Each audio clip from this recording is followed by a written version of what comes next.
everyone, welcome to another edition of News Generation, where we report the news for you, young people. My name is Ifwa Akwa Harrison. Today I have a surprise for you. For the first time in a long while, I'm going to have a co-host, but let me tell you what we're going to be looking at in today's episode before we go over and meet her. Now, this is what's coming up on the show. Doctors are back to work and young people are happy. Do you believe slang and shorthand is to blame for speaking and writing bad English in our schools? You've been telling us what you think on WhatsApp. And we meet 15-year-old Samuel Mensah, who is already a businessman. What he does during the school break, we'll have a look at that. Also, what the Pan-African Youth Orchestra is up to. I passed by one of their rehearsal sessions, so if we have time, I will show you that. But it's time to meet our co-host right after this. Please stay. News Generation.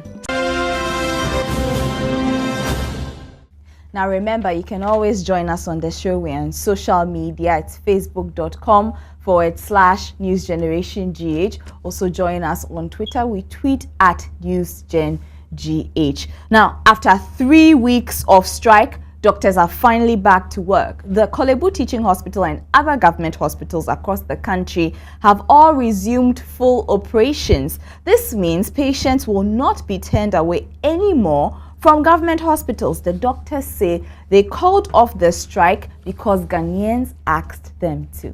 Government should be very happy about the doctors coming back to work, because when they were on strike, many people died because of the strike they went on.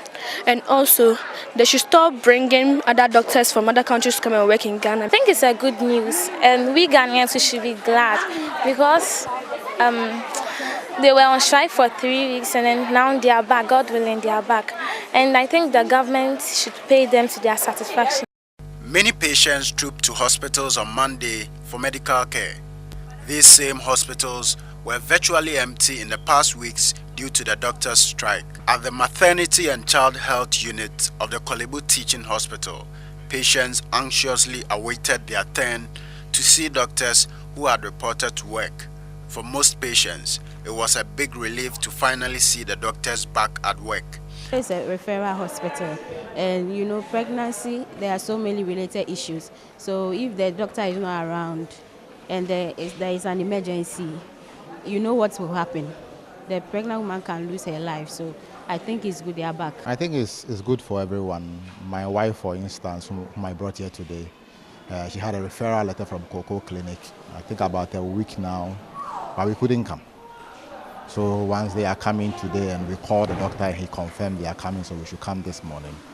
The public relations officer of the Kolebu Teaching Hospital, Mustafa Salifu, said the hospital had resumed full operations, though not all doctors reported to duty after the strike was called off. He was, however, confident more of the doctors will join in soon. We are back to full and normal operations. As at 8:30, some of the doctors were already in the consulting rooms seeing to patients. So we can say, yes, indeed, Kolebu is back. We are operating. So those who have appointment to see their doctors can come. They shouldn't entertain any fears. The situation was no different at the surgical block. The surgical outpatients department was filled to capacity because a lot of cases were not looked at during the strike. New cases were rescheduled.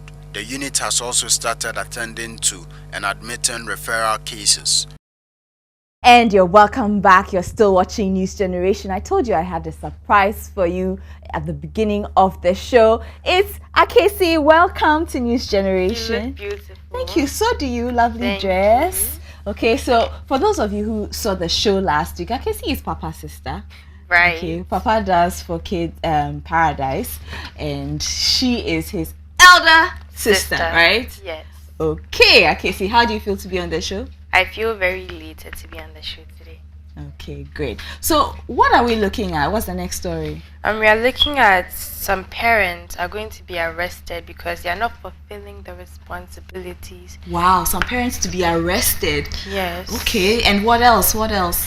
There's also the Chaliwati Festival. The Chaliwati Festival. Yes. Have you heard of the Chaliwati Festival? I have. You have? Do you know what it's about? It's an arts festival. Okay, have you ever been? No.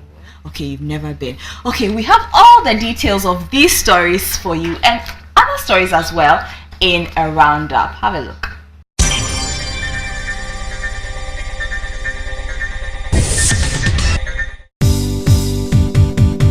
The New Drubbing Municipal Assembly says it will start arresting parents who refuse to send their children to school.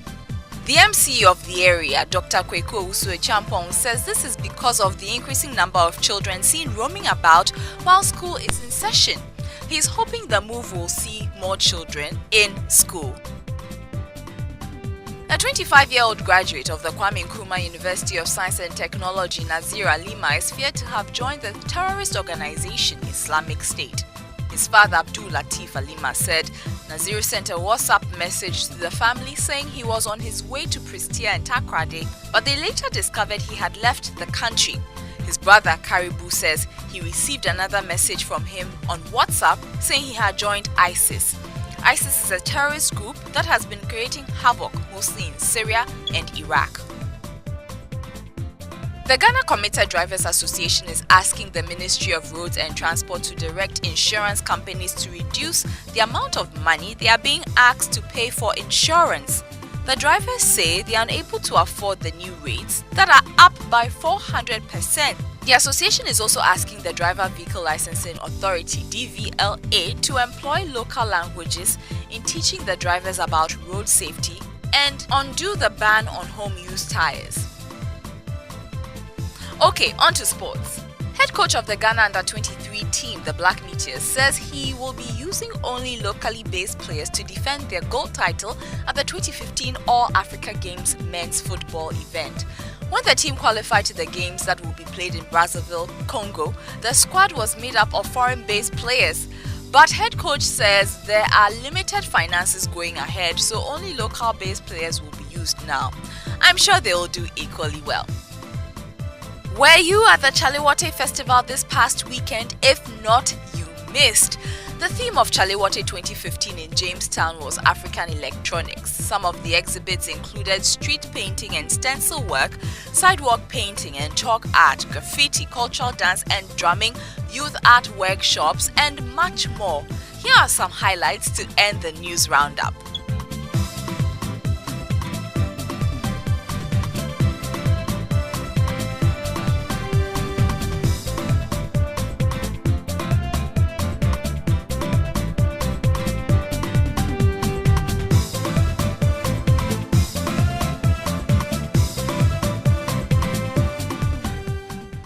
LOL, WBU. Do any of these sound familiar to you?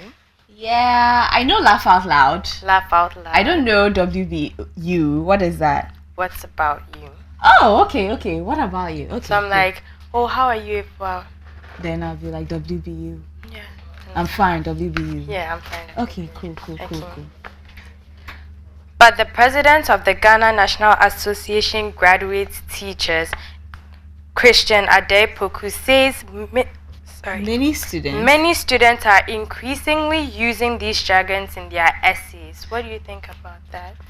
It's very interesting. So what they are saying is that I think the story is that the English language standards are falling because right, of these jargons. Because of jargons like LOL, WBU, IKR. I know, right? So I don't know. You're a student. For me, I think it's a case of paying attention to detail. I mean, even if you use that when you're typing out, sometimes you can't help it. You just can't help it.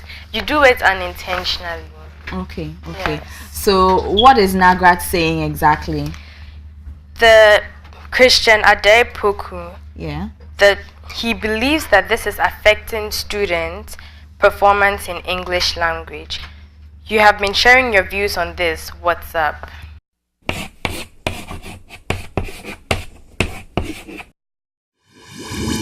think the way if you indulge in those practices, the more you become addicted to it, and that is very bad, which poses a level of threat to you in your examination. think the best way is an effective education to be done, so that to educate the youth on the negative aspects of it, so that they can nerd the canker into a bad.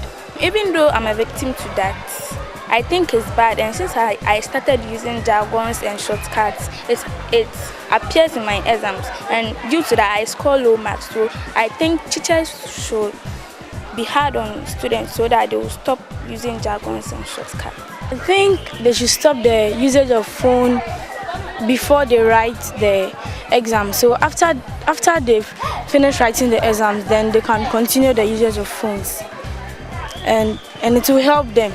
The students have been chatting on WhatsApp, and the WhatsApp had been making them write those short forms of words. So when they are writing exams or any BEC or WASI, they write those words, and we must help them. The teachers teaching the English language must also help them, so that we can understand the English language well. Because the British who came here and colonized us, they didn't use that short forms of words. They taught us the proper how we should write English language very well. So we must help them to write the English language well, so that they can improve in their writing skills and they can't fail in BEC or WASI. Students who are going to write their BEC, instead of learning, they rather waste their time on WhatsApp and they use the shortcuts. So sometimes if they are going to write the BEC, they use the shortcuts in the exams and they fail a lot. And some people also lose their jobs because of the shortcuts of words. And many of the words, some are, for example, laugh out loud. It can also mean Lucifer a lot, and it can also bring misunderstanding. When you use it a lot, and you get used to it. So when you're writing the language, it becomes a problem. So I think they should stop the usage of phone for the meantime. So after the exams, then they can use the phone. If parents sees their children's phones and tablets, it can stop it.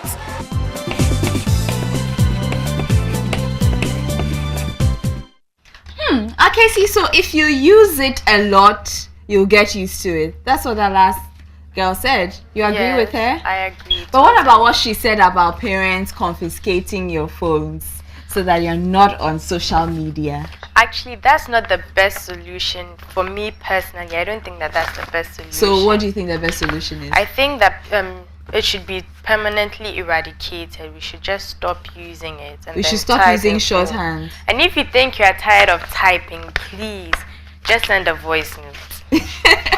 Send a voice note. That's one from Akesi. Well, it's time for a break. When we come back, we will be visiting the Pan-African Youth Orchestra. I passed by one of their rehearsal sessions. It was very interesting. Please stay with us.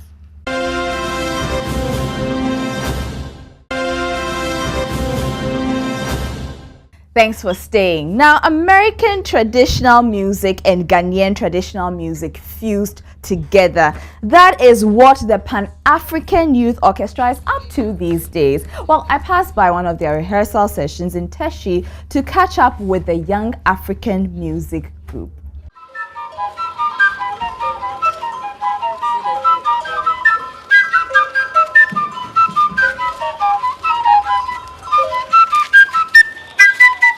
It's off to rehearsals for these young members of the Pan-African Youth Orchestra.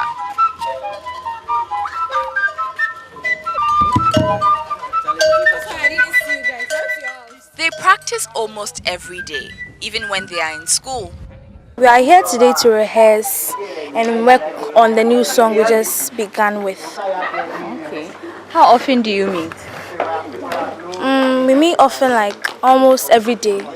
Meet almost every day, yeah, around this time? Yep. Even when you are in school? Oh, after classes we meet.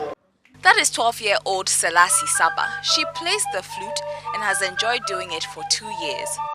Our director, that's Kweku Kwache, he came to our school and he said that he wants to teach us how to play some instruments, that's the traditional ones. And like I've always wanted to play it, seeing that and so Abi, I'm his dad on the internet, and people were like into the music. So I wanted to try something new that I haven't tried before. But it's not the only instrument she plays, and definitely not the only instrument here to play with. Enoch, tell me about the instrument you play. What is it called?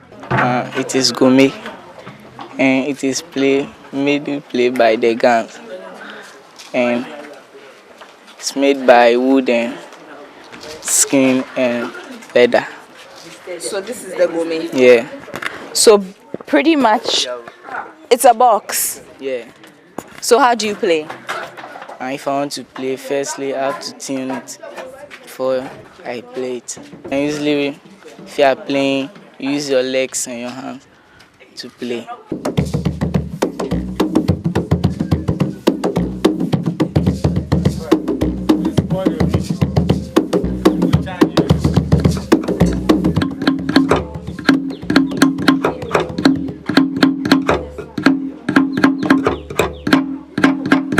The instrument here is called the premprenswa.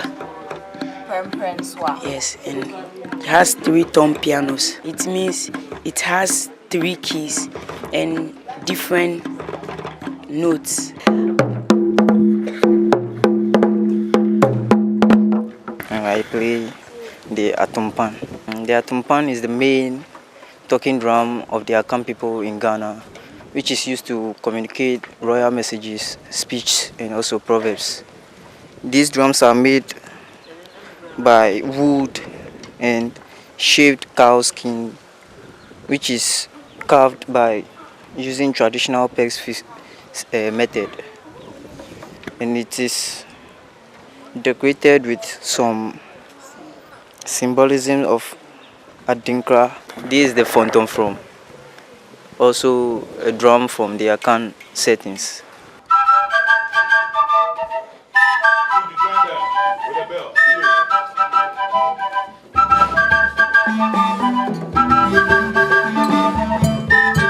This is a normal practice session for the young men and women of the Pan-African Youth Orchestra, but today, rehearsal is just a little different.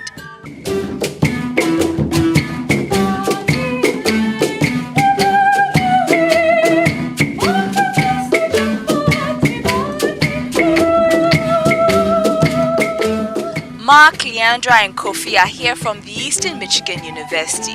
They are fascinated by the history of music and definitely enthralled by the traditional Ghanaian music the young orchestra plays with local instruments. I just think it's so cool. Like these kids the other day were playing Pachelbel's Canon on the 10-10 Ben, which was something that I've never heard and I don't think anybody's ever heard before. This music is just so unique, especially to my Western culture, and it's just exciting to be in the presence of this music and to feel the music, to wake up and listen to it every day. I think it's a really cool fusion. I think what's wonderful about these kids in this group is they have the traditional music of Africa that was handed down and being taught to them, and they're keeping it alive. And I mean, I think if there's any way I can support that, that's what I'm going to do. Majority of them has no idea what they are, the training that is being passed on to them. But later, eventually, they will come, to them. And I think they have the greatest opportunity right now, working with Kweku and passing it on to them. And quite frankly, that's the reason why I decided to come. They are here on an exchange program to fuse American and Ghanaian traditional music, and both sides have learned a lot. Now we are learning the notes. Before we didn't know how to read music theory, but now that they've come, at least I get to know some notes and how to read music now. I write my own songs.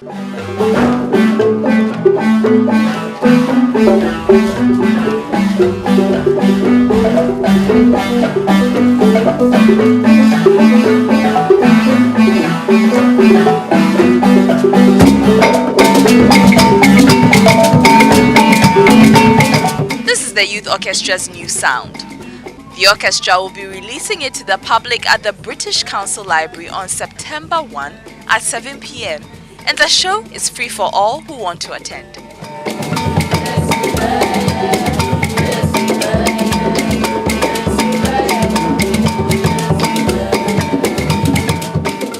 "15-year-old Samuel Ni Mensah has so much he wants to do.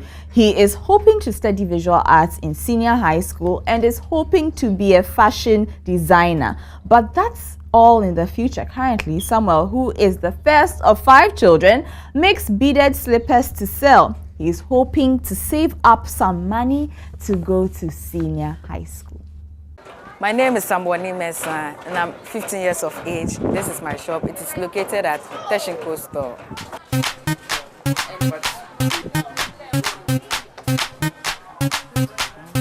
So Samuel, what exactly is it that you do?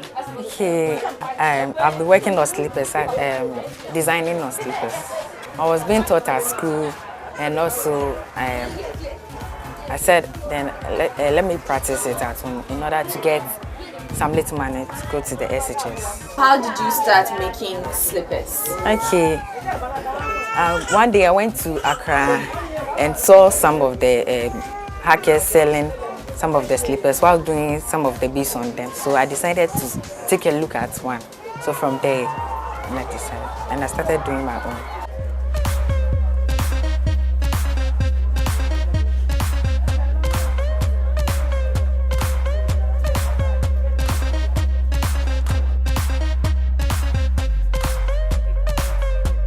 I decided to do slippers to sell when I was practicing some of the slippers being taught by the teacher in the house. And my auntie saw it and said I can decide to sell some of them. So that's what came about.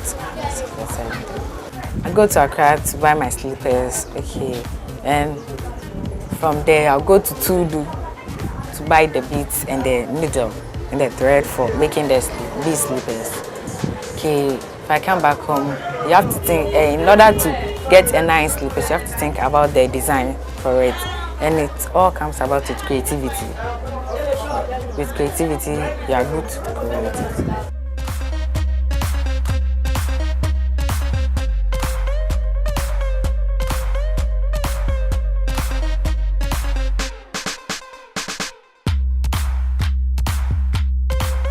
How many have you made and how many have you sold so far? Okay, a lot. Can't really count them, a lot. My auntie has been taking it to Accra, but me, the rest, I have to hang them here and sell them.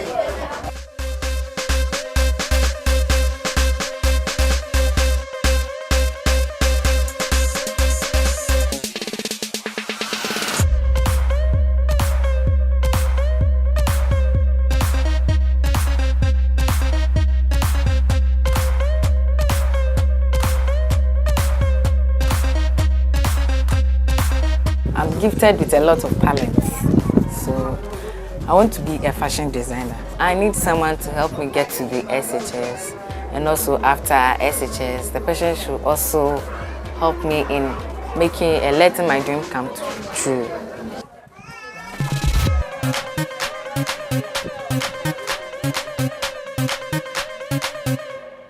That's 15-year-old Samuel Ni Mensah, who makes beaded slippers to sell. Now, if you want to know how you can get in touch with Samuel, just contact us on our Facebook page. It's facebook.com/newsgenerationgh. If you want to help Samuel as well, you can contact us the same way and we'll let you get in touch with him. Now, speaking about Facebook, you have some comments there. We asked you why you think students are not doing so well in English in school, and Eldo Jamesi says that's because we students don't practice the English language daily and speak pidgin instead of the right English. It's affecting us all these days in our essay writing especially. So that's from Eldo Jamesi on Facebook. Dilip Paxton says it's because some of the students have developed the habit of speaking pidgin and Ghanaian language, Triga, etc. in school. So during exams, they find it very difficult to write the language. Humaiza Aliyu says the reason why students don't do so well in English is because they don't see it to be a simple subject, which is so easy to speak and write, and so they don't see the reason why they should be learning it. Eboba Kwesire Dukesi says because some don't speak the language and they also speak pidgin, and that makes them not know the language. And Kingsley Autry says, I'm particularly happy the shorthand trend in texting is becoming old-fashioned. I guess shorthand writing influences the writing many students currently do. The liability to substitute you, that is Y-O-U, for the letter U is high. So that's from Kingsley. Humaiza Aliyu says some will even go far to the extent of telling you that English is not their mother language. And Christian Mensah says, seriously, it is causing us the students. So those are all your comments about the National Association of Graduate Teachers saying that students are not doing so well in English because of shorthand and slang. Anyway, that's all for this edition of News Generation. Thank you so much for joining us. My name is Ifwa Akwa Harrison. I've been doing the show together with Akesi Moke. All right, and thank you so much for your company. Until next time, enjoy the rest of our programs. Bye. And stay in school. You have to stay in school. News Generation.